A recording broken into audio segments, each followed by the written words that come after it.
Hey there, my name is Annette Whitehead-Pleaux, and I'm a music therapist from the United States of America. I'm just going to move myself up there. And I am here to talk to you today about the interplay of technology and cultural responsiveness in music therapy. I first want to say thank you to the folks at the World Federation of Music Therapy for inviting me to speak to you today through this spotlight session. And I'm coming to you from Massachusetts in the United States of America. So this is what we're going to do today in our short time together. I'm going to do an introduction of who I am. Then we're going to look briefly at a cultural responsive music therapy practice. And then we're going to look at briefly about music therapy and technology and how it's changed over the last 20 years. And then we're going to look at the interplay of technology and cultural responsiveness. So who I am, I'm first and foremost a clinician for 27 plus years. I've worked in you can see a variety of settings, in psychiatric schools, in community settings, in intimate partner violence, in hospice. But the bulk of my career, 15 years, was spent working at a pediatric burn hospital in Boston, Massachusetts, where I worked with children and their families who had suffered burn injuries. And there was a site of a lot of medical migration. And so people came from all over the world to receive medical care at the hospital. It was one of the premier hospitals in the world. And at Shriners was a foundation. Those experiences there were foundational in my research career, which you can see next is that I've spent a bulk of my career working in research. My initial research was looking at the impact of music therapy on pain and anxiety, especially during medical procedures. I also looked at trauma and music therapy in medical settings. While I was there, technology really just changed, and my interns and I started exploring all the different options of technology, of like computers and tablets and iTouches and music-based video games and like electronic instruments and digital instruments and just all the different things we can do with that. And it was really, really quite exciting and so much fun. And it really changed music therapy for me. And then finally, I started looking at cultural responsiveness in music therapy and also queer studies in music therapy. That also grew out of my work at the hospital, of working with these children from all over the world. And I would often have a caseload where I didn't even share a language with my clients, and I was always working outside of my first language of English. And with people from all different cultures, and I really had to learn a great deal about cultural responsiveness to function there. I'm also an academic. I teach at several colleges in the United States. And then I've been an advocate for music therapy for many years. I've served in music therapy organizations my entire career in the United States. So we're going to look at culturally responsive music therapy practice really quickly. And so there's three different parts of that. First, it's the examination of yourself. There's exposure to other cultures, and then evaluating your practice. To break it down a little bit, examining yourself is a couple of different things. And first, you have to look at what are your intersectional identities, like what makes you up. Like for me, I'm a white person. I was assigned female at birth and was socialized as a female most of my life. I identify as transmasculine, non-binary. I also identify as queer. I am mostly able-bodied, have dyslexia, so I have a neurodiversity, but the impact of that upon my function is very minimal. I'm credentialed. I'm highly educated. In the United States, I speak English, and so I have lots of power and privilege there. And so all these different identities come with different levels of power and privilege or oppression. And it's not a one or the other. It's not a binary. I don't do binaries. It's a continuum. And so, you know, being white, and I'm at the very top of privilege with being white in the United States, but my dyslexia is not so bad that I'm impaired. I mean, I'm a published author, so clearly I can work around it. But I do read things and experience the world differently than other people, and so it's somewhere in that continuum. But then, like, my gender identity as a trans masculine person puts me in a place with a lot of oppression in the United States. And so it's good we need to know, like, our identities and where we have power and privilege and where we are oppressed. But then we also need to understand that we have biases because of all these different identities we have, or the cultures that are associated with those identities. We grow up with lenses on, cultural lenses through which we see the world. And it's super important for us to be able to see that we have these lenses on first, and then learn to take them off and enter into the space with our clients as much as we can. We can never fully understand our clients' experiences, but we can attempt to at least witness and to be there without our cultural lenses, without our biases. So that's the first step of it. The second step is exposure to cultures, and like learning about the cultures of the clients that you're working with. And then finally, is evaluating your practice and looking at things like your assessment process, and looking at an intake, looking at how you set goals for your clients and what the goals are, and treatment planning in general, and how do you implement music therapy, and what tools do you use within that, like what types of music and what types of instruments, and how are you approaching sessions, and shared power, is that a part of it, like all those sorts of things, and how you evaluate the music and the other, you know, the words and the affect and everything of your client, how that is also impacted by culturally responsive practices. Cultural humility is a big part of this, and that has 7 different steps. And the first is being open to learning and to differences. And that means that we can't see all humans as the same, that we're actually all very different because of the different cultures we're in, and because of our experiences are all different. And so we have to be open to those differences. We also have to be interested in learning, truly learning who our clients are. And so this is different than learning about their diagnosis or learning about what brought them to therapy, but also learning, who is this person, and what are the many different forces in their life that create their cultural lenses and how they interpret the world. We have to have a willingness to enter into our client's worldview and set aside our biases. We also have to know how impossible it is to be adequately knowledgeable about all the cultures we're going to encounter. And sometimes even our own cultures, we may not be that knowledgeable. And that's a hard one for music therapists, because we're taught that we're supposed to be in control of the sessions, right? We're supposed to know everything and be, you know, this is the client and this is the therapist, and we're going to tell them what to do and work with them, and, you know, and we're told that it's not okay to say, I don't know, but it's actually absolutely vital for us to be able to say that. And that's the next step of saying, I don't know. I remember clearly the very first time I had to say, I don't know, to a parent.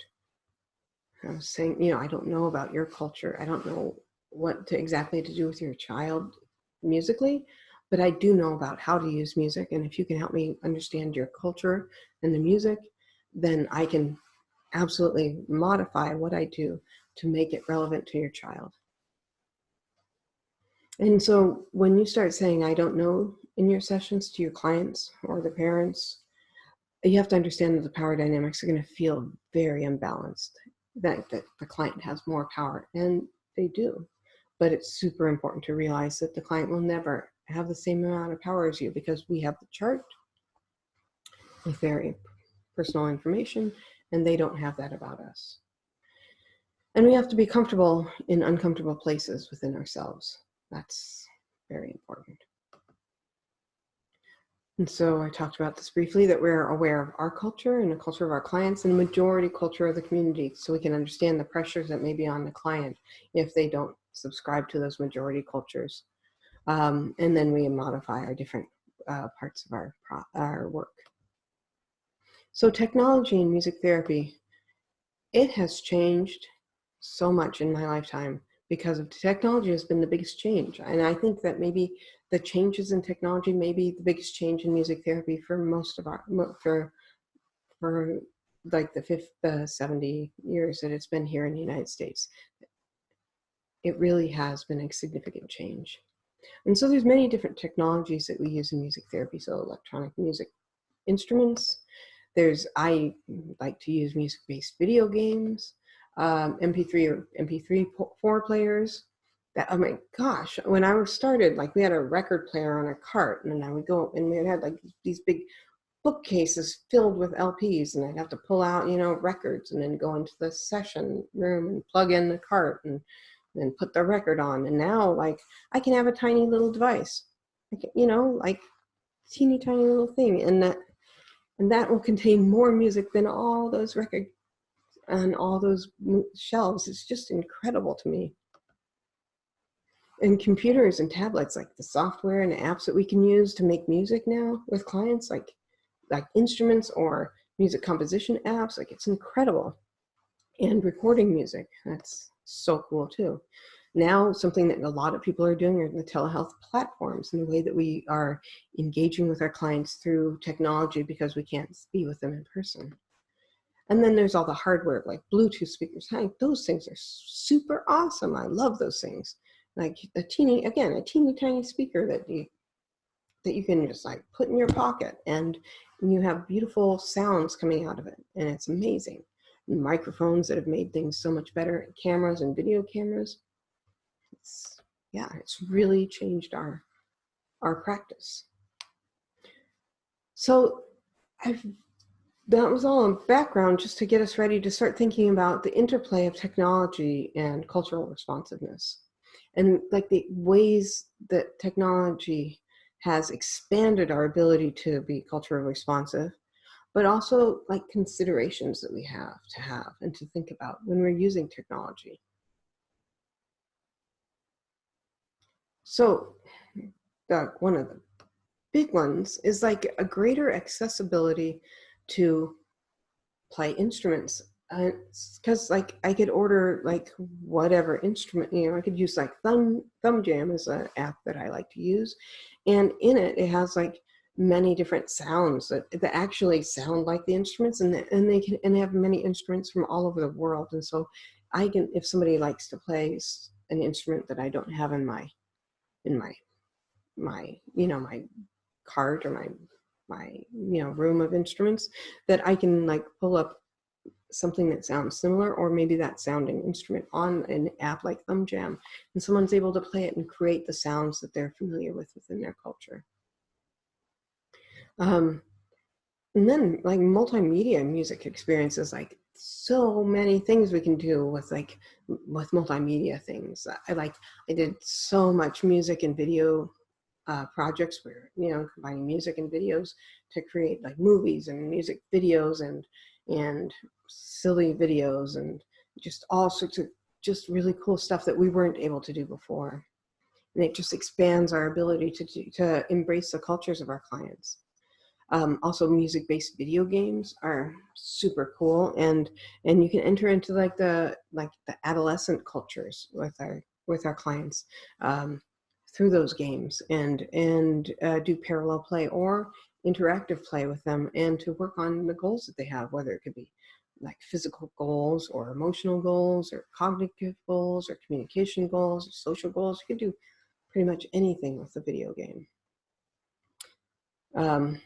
And because of like YouTube and other internets, just the internet itself, we have access to nearly every piece of music or song recorded.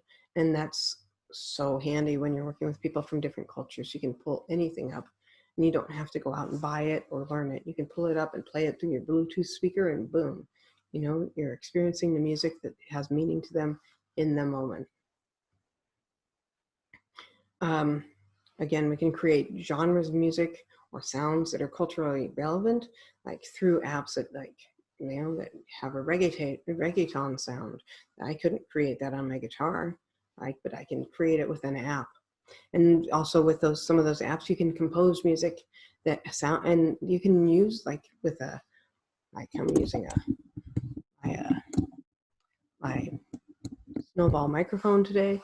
With that and my Mac, I can lay down tracks with my client, put in a drummer, and they can sing, and we can then create a song that sounds, and I can mix it on the Mac and then create like a CD or MP3 file for them and it sounds like what they hear on the radio, which is so different than when I started. Like we would record on cassettes, which was a totally different experience. And now we can provide music therapy to clients no matter where we're located or they're located. We can meet to them over telehealth, and that's huge. And so we're able to serve some underserved communities or people in places where we're not. And that's expanding the cultural responsiveness. The higher quality sounds and recordings, again, is expanding cultural responsiveness and the editing capacities. So all of these things are interacting with the cultural responsiveness and bringing greater cultural responsiveness to our field, and making us really be able to be in the music with our clients, the music that they like, the music that they want to have, and that we're not limited by our own physical capacity. For me, I was trained as through Western European and American canon of music, playing the saxophone, and then learned guitar, playing folk songs from the United States and popular songs from the United States, and so I don't have the skills to do something like bachata on my guitar. I would have to study for many years, but there's apps and things that I can use that we can create those sounds and to create the music the client really wants to do instead of my poor rendition.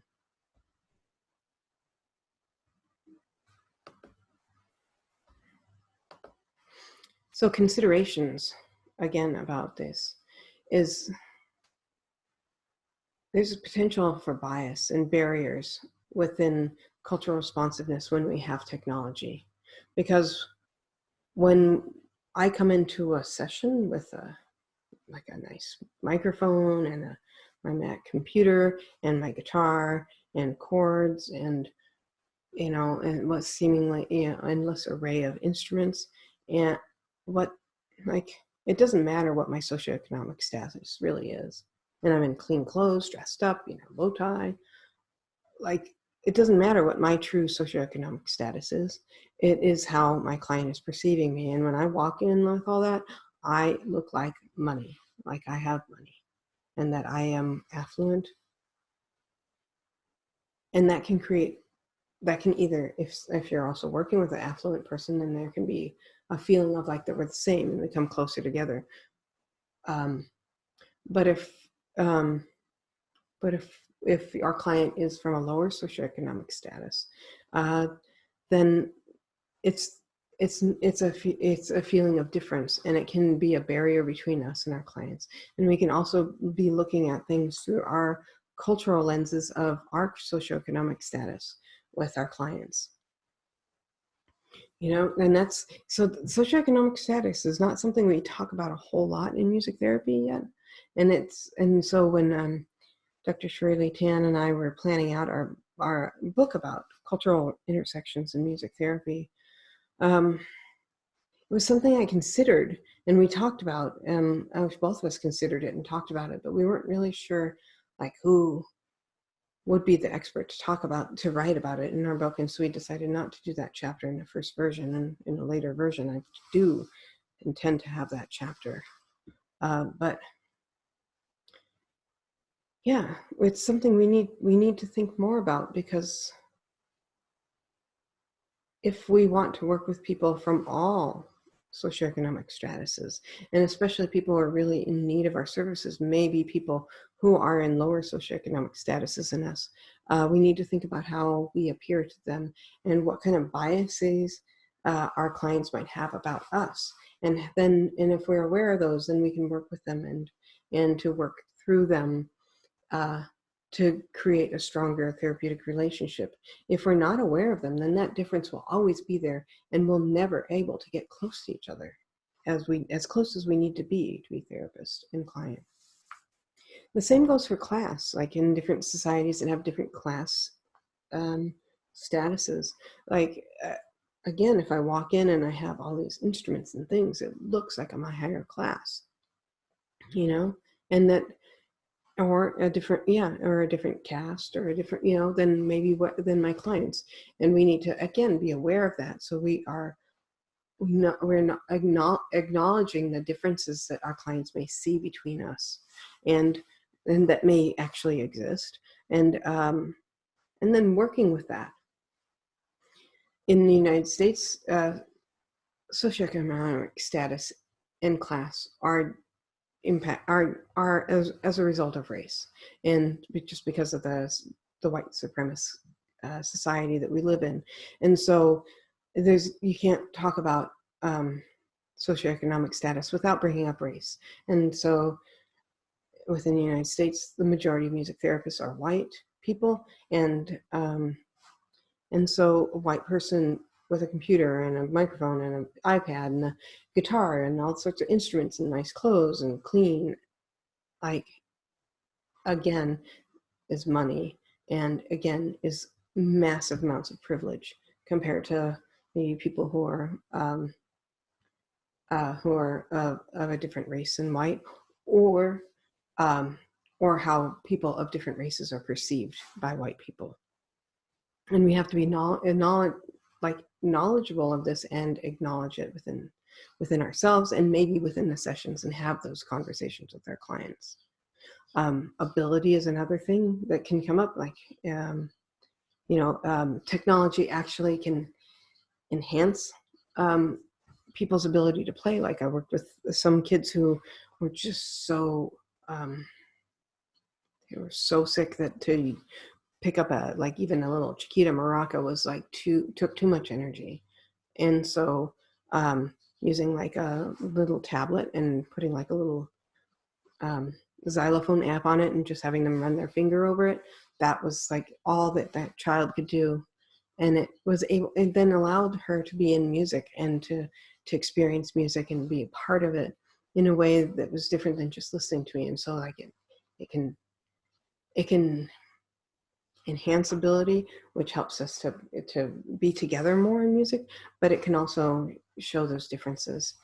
And then religious barriers are potential too. Like some religious cultures are cool with technology and others are not cool with technology. And if we're coming in with all our tech, it might say something.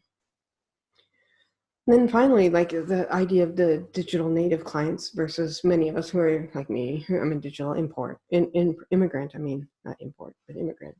And so I've had so many kids that I worked with who were like, oh, I know how to use that app, and do it, and I'd be like, and I would sit there, and again, like the power dynamics would shift, and they would become the master, and I would become the student in a moment. And that was actually okay. It was okay to be in that place and not knowing with my client, and letting my client be the master and the one who knows and the one who's showing me, giving them mastery over the moment, giving them opportunities to be fully themselves and to feel like they're a worthwhile contributor. But that's again stepping into that cultural humility place of being able to be comfortable with those discomforts within ourselves. So that's what I have to share with you today. I really want to thank you for listening, and I look forward to the question and answer session. I wish you all well. Thank you.